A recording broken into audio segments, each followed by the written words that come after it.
Chris Keys with Premier Guitar. Today I'm at the exit in with Torres, better known as Mackenzie Scott. Mackenzie, how you doing? I'm well, thank you. Yeah, this is great. That was a little softer side of what you bring to the table as a guitar player and musician. I'm sure as we get into the pedals, we'll hear a little more aggressive, heavier, dirtier side that you represent as well. But let's talk guitar first. And I've seen you actually, the first time I saw you got to wear it to you was at South by Southwest in 2015. Jazz Master at the time. Oh yeah. So I'm curious to how the evolution of the guitars you played and now you're ended up on a double humbucker Telecaster. So tell me about the evolution. Yeah, I loved playing the Jazz Master. I still have that. I started trying out Telecasters, I want to say maybe 2016, for a different feel. Got really into just the action. I really like the neck on a Telecaster. And then made this discovery. This is a Telecaster thin line, and it's just a lot lighter. Mm-hmm. It's a lot lighter than any guitar I've ever played, actually. And it actually just came with the double humbucker setup, which is my preference anyway. Yeah. It's just my preferred sound. I like it heavier and kind of a more round, thicker sound than what the normal Telecaster brings. So yeah, that's what I'm working with right now. And I know before, and I don't know if this is the one because the one I identify of you first having the Tele as a custom with the duct tape as the strap locks, the duct tape strap locks. Is that one and you cleaned it up? It's that one. Okay, it looks prettier. I still thank you. I know. I've gotten so many comments about the tape over the years. Honestly, the strap locks never really worked for me. I still had several instances on stage where the strap locks just give. Yeah. And then I'm embarrassed and I have to like stop the song, and so the tape worked for a while, but I realized that was super ugly and I needed to step it up. So I stepped it up to these what's the beer? Grolsch. Yeah, the Grolsch. Yeah. There's these little, red rubber pieces that actually come in the cap, and I just pop these on, and I haven't had any issues. That's awesome. It's funny because it's like a double duty. You get a good beer out of the deal, and then you get some strap locks. Gotta get some beer. Now, what do you like? I guess you kind of touched on it with the humbuckers versus like the Jazzmaster pickups that were originally in your Jazzmaster. And I know that you had a family gift was the 335, and that probably came with humbuckers. Is that where your first taste of the humbuckers came? It did. Yeah, that was the first time I played humbuckers, and I prefer the sound. More output. It's just there's more drive to it. There's just more bite, in my opinion. My preferred kind of bite, it's just like my kind of preferred timbre, and then I just obviously I push it through a bunch of pedals, and then it gets even dirtier. Now, before we move on, these are the two guitars that you have, okay? And so, what strings are you using in tunings? And I know that you don't play with a pick; you play fingerstyle. Yeah, that's correct. So I am playing just some standard Ernie Ball strings right now. These are currently 10s, but I've been breaking a lot of strings actually, so really? I'm probably gonna have to switch back to 11s. I was just giving it a try because I'm, like you said, I don't use a pick, so I'm doing a lot of alternating between finger picking and strumming with my fingers, and I thought I would try some lighter gauge strings, but it turns out it can't handle what you're bringing. Yeah. But I love these strings. Typically standard or any other tunings you use? I am mostly in standard tunings. Okay. Occasionally I've got a drop D, but mostly standard. And you played on the in with a capo, so I know that that's part of your repertoire too. Is how do you use that? Is that the capo? Yeah, I mean that's really just when I write a song and it's like I find the key that I'm going to sing it in, and then it's like, all right, I guess I'm using a capo, and then that's just how it is. I don't tune differently. Yeah. I just use the capo I just to make things easier for myself. And before we move on to the Fender and the Pedalboard, is it something that you've always had? Your fingerstyle, I know that you've said in other interviews you're self-taught. So is that something you just kind of never got away? You didn't like the way the pick feels or sounds? Or is it just kind of like you grew up playing that way and that's how you're playing? Yeah, I mean, so I taught myself to play on an acoustic, and then a few years after that, before I graduated high school, I did actually take some classical lessons. Mm-hmm. So, finger picking again. I went to college in Nashville, and you know, everyone was using a pick, but I just never, I never could get the hang of navigating really at all with a pick, but especially going back and forth between, you know, I like finger picking. Like I like to play really like crunchy, loud, aggressive stuff in the styling of a, you know, a classical player somewhat. So it just doesn't necessarily work out with pick. And then, you know, I go to like the big power chords, but I'm not gonna go grab a pick, and like it's just not really. I just honestly, I just make my fingers bleed. Like, I enjoy that more. I mean, that is as real as it gets. Yeah, you could call it. Yeah, you can call it that. Now, talking about your amp, obviously you have a Deluxe here, Deluxe Reverb. Now, has that always been the case, or has, you know, because you do use pedals, and I imagine you're looking for a clean platform for the pedals to do their thing? Yeah, I used to use a, was it a Blues Junior? Oh, okay. Yeah, and that was cool for a minute, back when I was playing the 335 a lot. Yeah. And then I did a couple tours where I used a twin, and that was pretty cool, but it's super sharp and super just like really, I mean, it really just pushes very heavily. And since I'm running, again, so many pedals, it just made the most sense for me to actually scale it back to this one, because I feel like you said, it's just kind of a very clean bass level. Yeah, and you're not getting as much like output or volume as you would get with the twin reverb. Exactly. No, that's what I mean. Like, because of all of the pedals that I'm using, it doesn't make any sense for me to run it all through a twin. I would blow people's ears out. Yeah. Well, I'm sure they appreciate it. And if they don't, I'm gonna, you know, do that for them. Let's pivot to the pedal board now. The last part of the equation. What are you working with, and how do you use it? Sure. So this is a custom board that I was very lucky to have made for this tour by Uncle Amplification out of North Carolina. So I've got, as you can see, I'm just controlling everything with these bypass switches here. So cool that it's built into the board. It's built into the board, so cool. exactly. It's amazing, and it makes my life a lot easier. So yeah, I'm working with a few overdrives.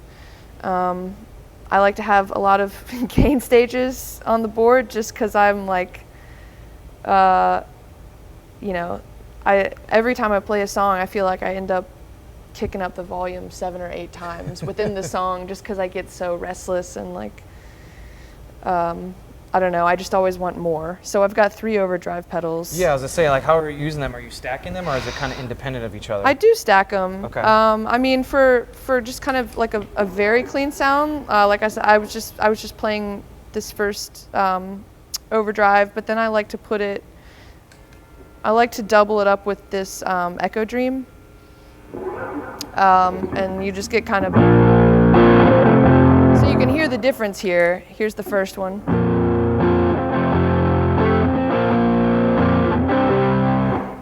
If I give you this one by itself, a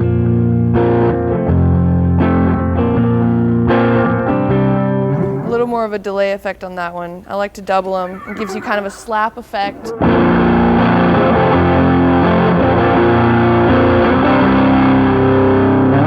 Now, to your knowledge, because Death by Audio does some really crazy stuff to their pedals. It's not like just a delay or just a reverb. Oh, no. It's part of my French, but it's fucked up what they do in the most beautiful way possible. Death by Audio is the name, and Ollie's in a great band himself. But what does the Echo Dream do that, because it's definitely, between the two, it was definitely a huge jump in output. Yes, the Echo Dream, yeah, it's massive. And it's the real massive, estate. and I really like the, you know, the modulation and the just the ability to make it also act as a, you know, almost like a boost. A reverb delay, and Okay. yeah, and also a boost. It just does a lot of things. So I would actually say that Death by Audio pedal is my most utilized. Oh, okay. Yeah. And then I have this Palisades pedal, Earthquaker, which is one of my go-to companies as well. As you can see, I also have the Afterneath by Earthquaker. Which is a trip. It's a trip, totally. So I'll just give you that one by itself. It has a few gain stages. I've got.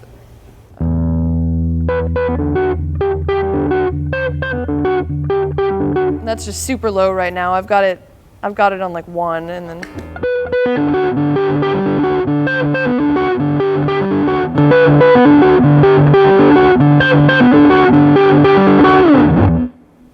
So as you can see, it jumps quite a bit. Yeah. But I have it set that way. You can make it a cleaner jump. I have it set so that I can really up the volume in increments during the show. You said your restlessness when you're playing, like sometimes you'll goose it a little bit, maybe where you don't need to or normally do. Do you get down? Does that restlessness add to you turning knobs throughout the set? Yes, and readjusting. It does. I'm eternally restless and chasing sounds. Yeah, I'm sure half the time it's just like, you know, it sounds great in the house, but on stage I'm just like, I can't feel it. I need more. And I'm turning up my, you know, my in-ears. And I'm like, I don't want to come mess with the amp, so I'm going to fuck with the board until I can feel, you know, up here how I think it should feel. And you know, I'm always kind of just screwing around and messing things up. Sometimes it works out, sometimes it doesn't. That's the beauty of the live performance. Totally. That's what makes it fun. Yeah, so then I've got this afterneath, and I use this. I don't use it too liberally, just because, you know, I don't like to lean on it. But when I do, I really lean into it. So yeah, I'll use it with this clean guy. Just like a very nice.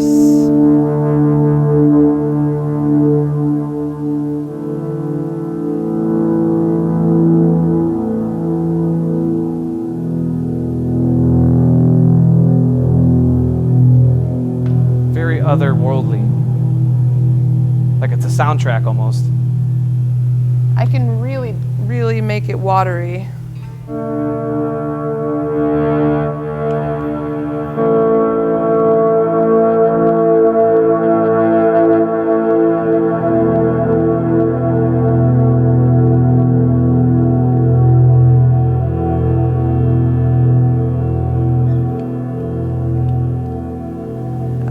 It's real washed out. It's washed out. It's almost church-like, but yeah. You know, like in like the, you know, a beautiful way, not in a dogmatic way. Not in a fucked up way. It's like the most beautiful aspects of church. You know, the organ, the music, and I do actually like to pair that one. If I'm using this Pog electro-harmonics pedal, I do like to pair it with the afterneath quite a bit, just to give it, again, that organ-like effect. Yeah, so, let's hear that, the combo. Yeah. Let me hear this again.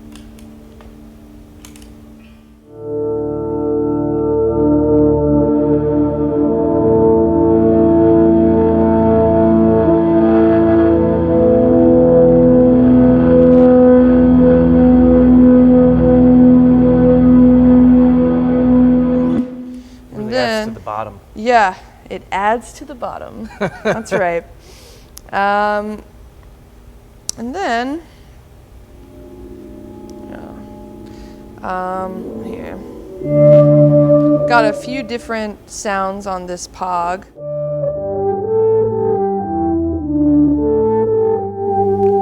So the thing I really love about the Pog is that you can turn the attack down, which is something that I frequently mimic manually just by swelling in with the volume on the guitar, but this just does it for you. So I have a couple of songs where the guitar part actually has no attack, like the one I just played, so it's like I can just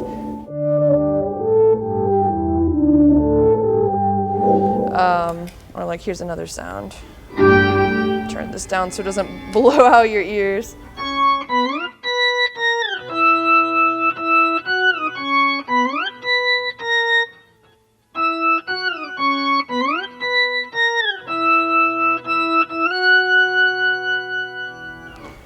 It's glittery and it's... Yeah, it really adds to that, really sells the synth sound of it because the attack is gone. The synthesizer sound comes through strong, which is, I mean, it's one of my favorite things about playing guitar is that I can also make it a synthesizer. Yeah, you can take it to other places than just the 6 strings. Yeah. The typical sounds. These two, well, actually, now that I mention it, these 4 pedals bring the otherworldly sound to the board. So,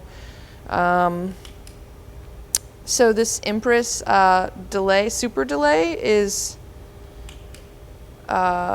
pretty diverse in what it can do, but I really enjoy, let's see, what am I gonna give you? Like,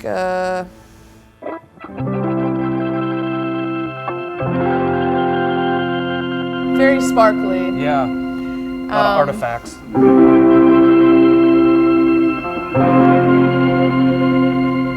Tone crystals. Yeah, totally, and I can change the time.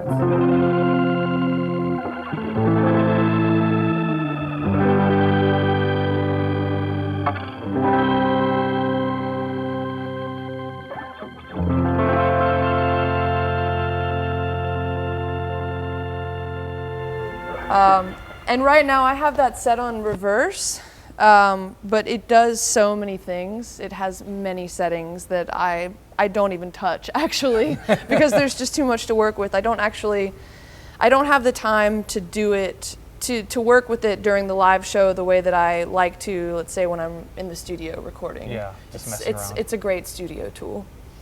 And then this final pedal is a Maris Enzo. Which they make crazy effects It's too. really nuts. Yeah. And honestly, I'm still dialing it in, even though I've had it for probably a year.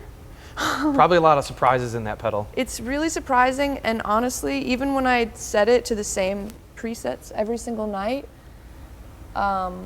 it always does something a little different. I have a hard time getting it under control, but that's, again, it's what I love about it. It's just always different. Let's see if I can hopefully make it sound the way that I want to. I'm gonna give you another.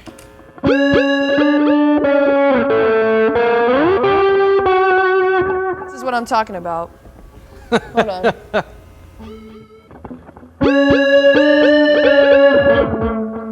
So it does this thing actually, and where you play, and sometimes it gives you the higher octave, and sometimes it doesn't. You have to adjust the sustain on it, as well as the modulation, to get it kind of to that perfect.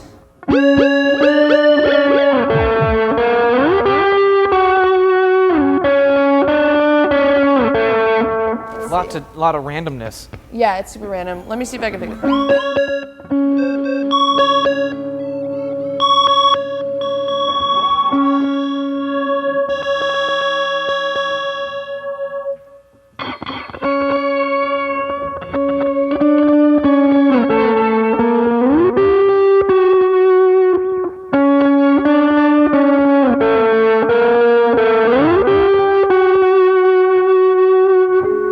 Also go lower.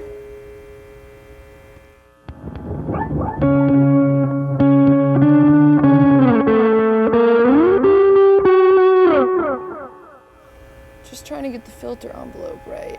Let's see.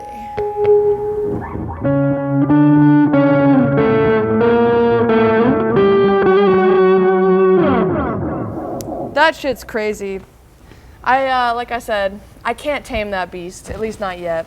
Yeah, I feel like that should come with like some like ibuprofen or something, because it could create some headaches. Because it feels like you could get that sound, and then you come back after lunch and that sound isn't there anymore. That's exactly what happens. You have to be okay with that. Yeah, it has a mind of its own. In fact, there were so many times where I used that pedal demoing my new record, Thirstier, and then when I put the settings right back when I went into the studio, and they were totally different. So there were actually times when I ended up using the guitar part from my demo just on the track, because I couldn't get the sound back. Yeah. And that's probably like, it probably comes off like I'm complaining about the pedal, but not at all. The opposite. Like, I love that this pedal is different every time I use it. It has almost a humanistic quality to it, the way that it, every day it wakes up a different personality almost.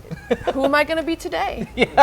I ask myself the same things. The pedal's got it figured out, I guess. We're just trying to keep up. Thank you, Mackenzie. All right, everyone, stay safe out there. Keep rocking. This is Premier Guitar for another Rig Rundown.